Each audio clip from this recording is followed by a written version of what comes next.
जीत गए हुसैन जीत गए सदा ये देता है सजदा हुसैन जीत गए सदा ये देता है सजदा हुसैन जीत गए हुसैन जीत। Donc bonjour, nous sommes en compagnie de Madame Nathalie Grondin, qui est responsable de communication au sein de l'EFS, donc l'établissement français du sang de La Réunion. Bonjour à tous. Voilà, donc vous êtes sur la télé de la communauté, on va dire. Et ce que nous voulons savoir donc aujourd'hui, c'est finalement beaucoup de notre gens de notre communauté ne connaissent pas suffisamment l'EFS, et nous voudrions que vous nous donniez quelques informations justement à propos de. On sait que vous faites des dons, voilà, vous prélevez du sang. À part ça, quelle information supplémentaire pouvez-vous nous apporter aujourd'hui ? Donc déjà, l'établissement français du sang, on est opérateur unique en termes de transfusion sanguine. C'est-à-dire qu'on est les seuls habilités à pouvoir collecter le sang, à le préparer, à le qualifier, à le distribuer aux hôpitaux. Ce qu'il faut comprendre, c'est que si nous n'avons pas pu récolter assez de sang, on ne pourra pas approvisionner les différents établissements de santé et in fine les malades qui ont besoin de cette thérapeutique. Donc l'EFS organise à La Réunion effectivement l'ensemble des collectes de sang qui sont à destination donc des différents établissements de santé. Donc on organise 916 collectes par an en moyenne, ce qui est c'est quand même pas négligeable. Et donc on est 86 dans l'établissement. Donc ces 86 personnes œuvrent toute l'année pour 9000 malades qui nécessitent aujourd'hui à La Réunion du sang. Donc pour différentes raisons, soit pour des maladies, par exemple le don du sang entre dans le soin, en tout cas des personnes qui ont une leucémie ou un cancer, pas dans le soin à proprement parler, mais permettent de passer le cap de la chimiothérapie. Quand on est sous chimiothérapie, la moelle osseuse se met au chômage et il va falloir apporter artificiellement les différents composants du sang. Donc c'est des personnes qui sont transfusées de manière très très régulière pendant la durée de leur traitement. Ça intervient également dans d'autres types de circonstances. Les accidentés de la route, tout le monde connaît. On sait que ce sont des circonstances qui font que la personne saigne énormément. Et à ce moment-là, il va falloir on réinjecte à la personne le volume de sang perdu pour qu'elle puisse survivre. Vous avez également des cas de la vie de tous les jours. Aujourd'hui, on banalise un peu l'accouchement. Il faut savoir que l'accouchement saigne encore beaucoup. Et des femmes qui font ce qu'on appelle l'hémorragie de la délivrance ont des besoins importants en sang. Donc, pour être concret, une personne qui saigne pendant son accouchement peut consommer à elle toute seule environ 17 à 20 poches. Ça veut dire que 17 à 20 personnes ont donné pour la sauver elle. Donc c'est pour ça que quand on dit chaque don compte, c'est que derrière il y a autant de malades qui sont soignés. Donc une personne, ça permet de sauver en règle générale un adulte ou plusieurs enfants. Ce qui est important de comprendre, c'est que le don du sang, effectivement, ça s'adresse aux adultes, mais ça s'adresse également aux enfants. On soigne et on sauve des enfants dans les unités pédiatriques pour tout ce qui est cancer, pour tout ce qui est d'ailleurs toutes les pathologies que soigne le don du sang. Ces enfants, on pourra vous donner des chiffres. En 2012, on a donc sauvé 173 enfants qui ont été transfusés entre in utero et 28 jours de vie.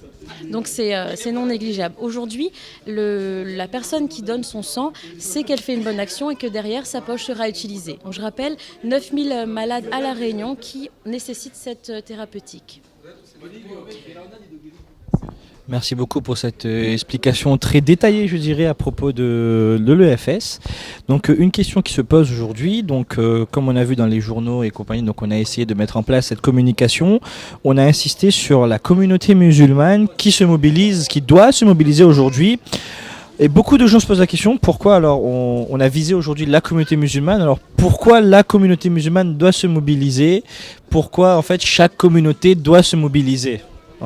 Alors à La Réunion, on bénéficie d'une grande chance, c'est qu'il y a beaucoup de métissage. Ce métissage, c'est une richesse, mais c'est aussi une complication en termes de compatibilité sanguine. Donc on a des caractéristiques sanguines qui sont différentes de celles de la métropole, et c'est pourquoi chaque communauté et chaque personne vivant à La Réunion doit se mobiliser pour pouvoir, si on veut, garder une offre de soins qui soit de qualité. pour être concret, on soigne mieux avec un sang qui vient de la Réunion, une personne qui est de la Réunion, tout simplement. Donc c'est pour ça que dans votre communauté, et on vous remercie de votre mobilisation parce qu'aujourd'hui on a beaucoup de nouveaux donneurs et c'est une chance, on a aujourd'hui des caractéristiques sanguines qui se retrouvent que dans votre communauté.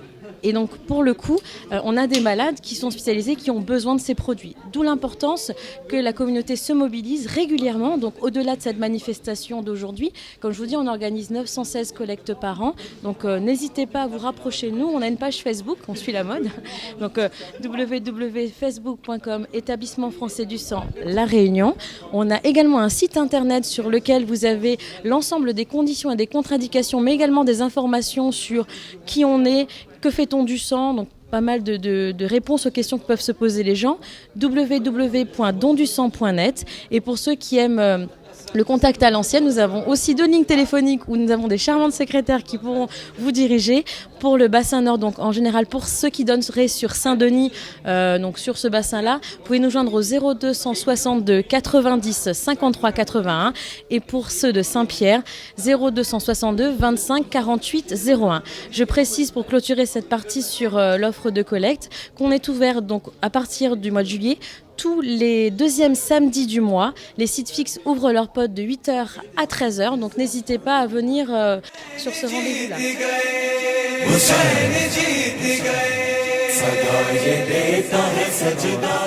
Donc merci pour ces précisions.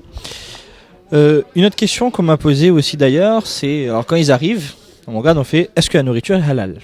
D'accord.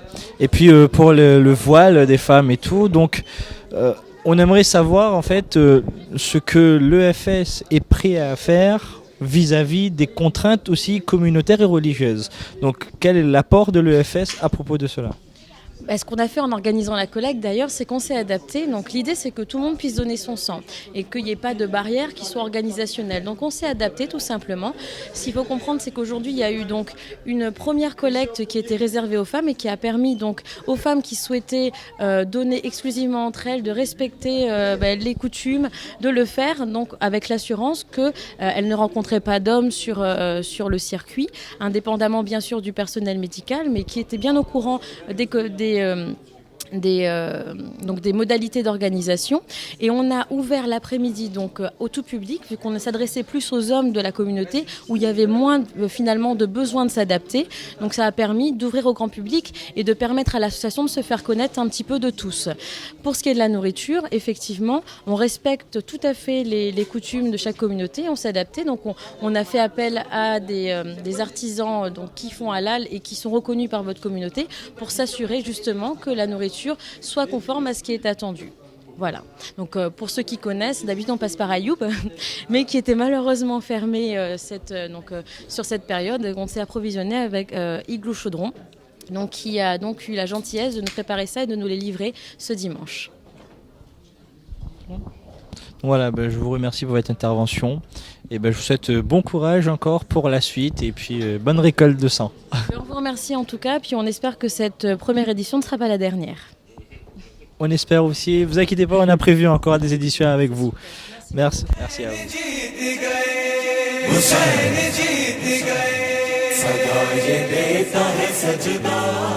Bonsoir, nous sommes avec Dr Le Talek qui est médecin EFS. Donc à l'établissement français de sang de La Réunion. Donc bonsoir docteur. Bonsoir à vous. Alors merci d'être avec nous aujourd'hui. Alors donc tout d'abord nous vous remercions de votre mobilisation et de votre réponse très rapide car jusqu'à aujourd'hui lorsqu'on avait besoin d'aide et on avait besoin de quoi que ce soit donc on s'adressait à vous qui êtes médecin, standardiste, secrétaire qui fait un peu tout au sein de l'EFS et à madame Nathalie Grondin qui est chargée de communication. Donc nous allons vous remercier jusqu'à maintenant pour toute l'aide que vous nous avez fournie et toutes les questions auxquelles vous avez répondu pour nous. Et aujourd'hui, donc s'adressant à la communauté, nous avons quelques questions à vous poser qui pourraient éclaircir le don du sang aux yeux de la communauté musulmane.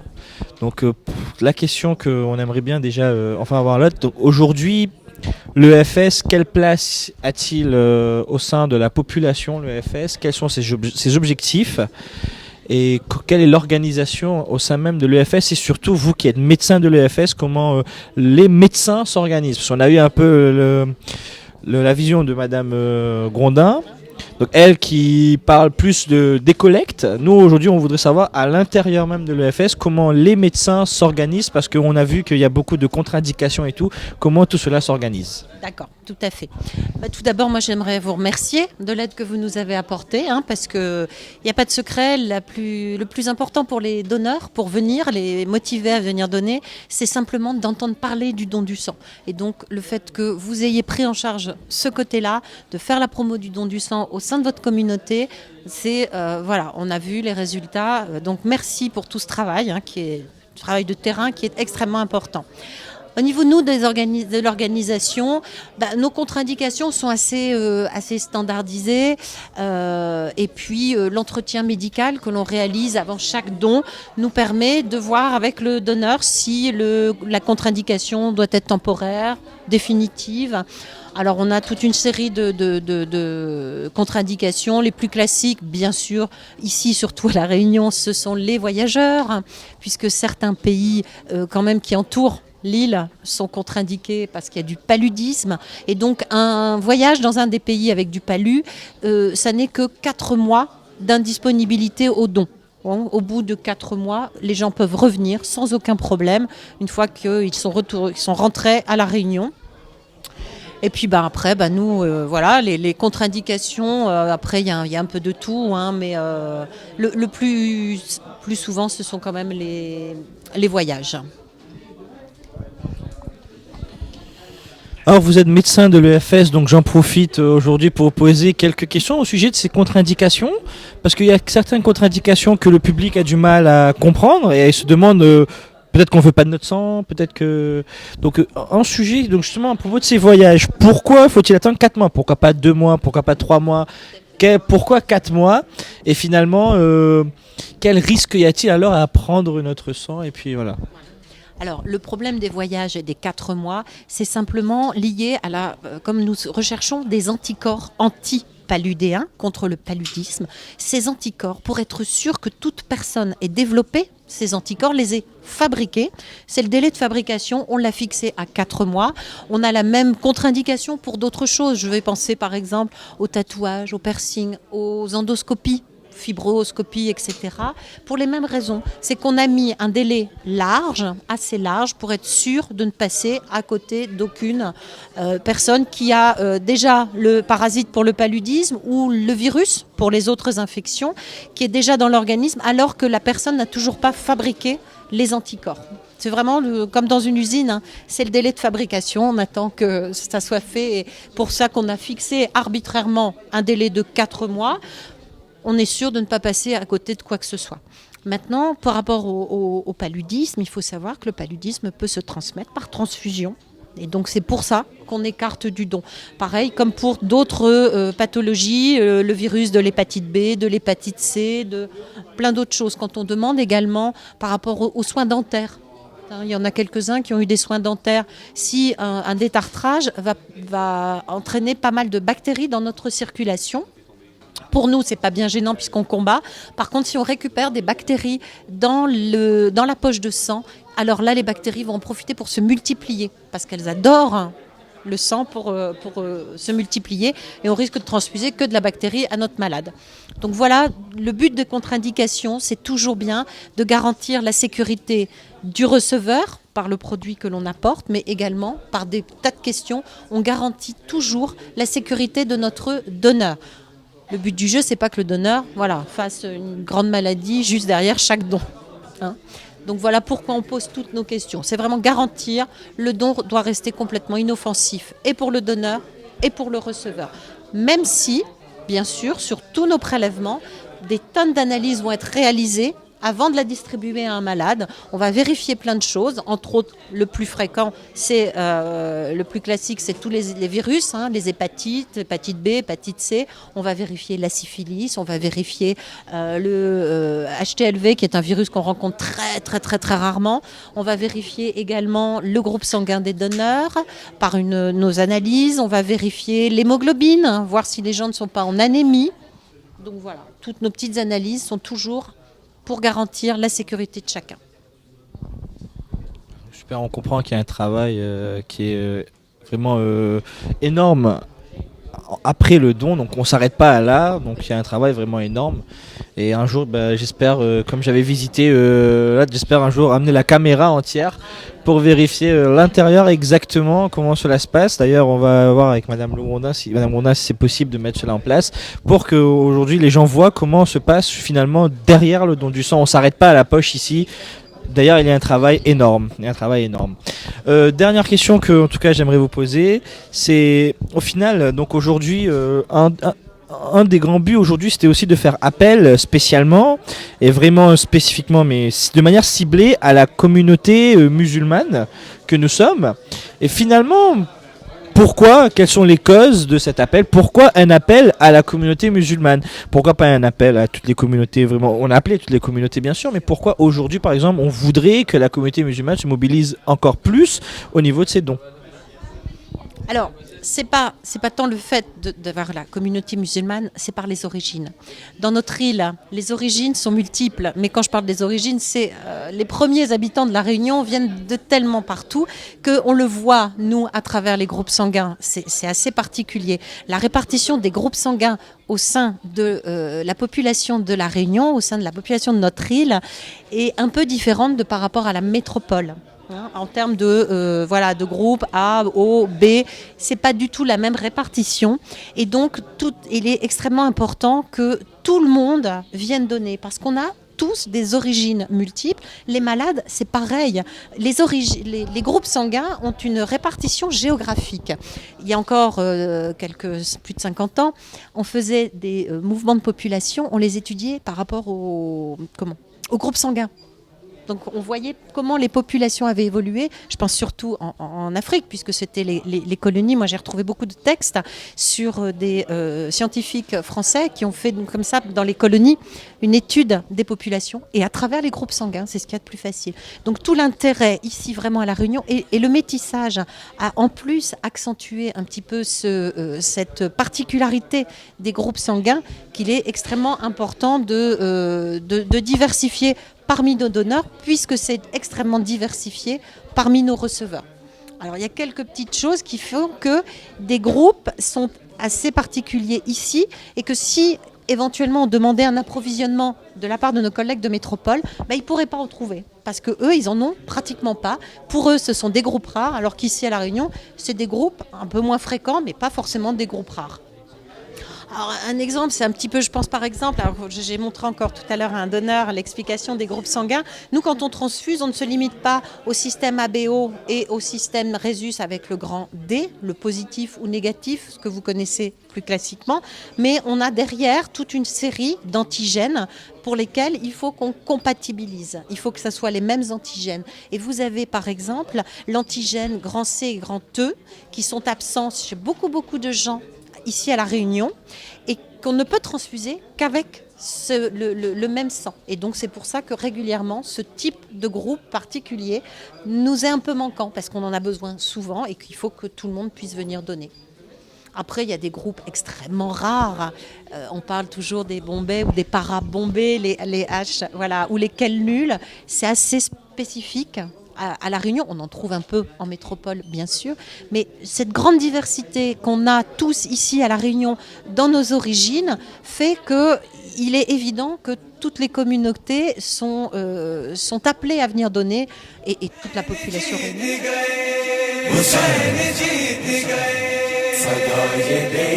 Question, donc maintenant, les Réunionnais qui font des dons, est-ce que ces dons restent à La Réunion ou bien est-ce qu'on l'utilise pour d'autres endroits comme Mayotte ou bien en métropole là-bas? Donc comment ça se passe au niveau de ces dons?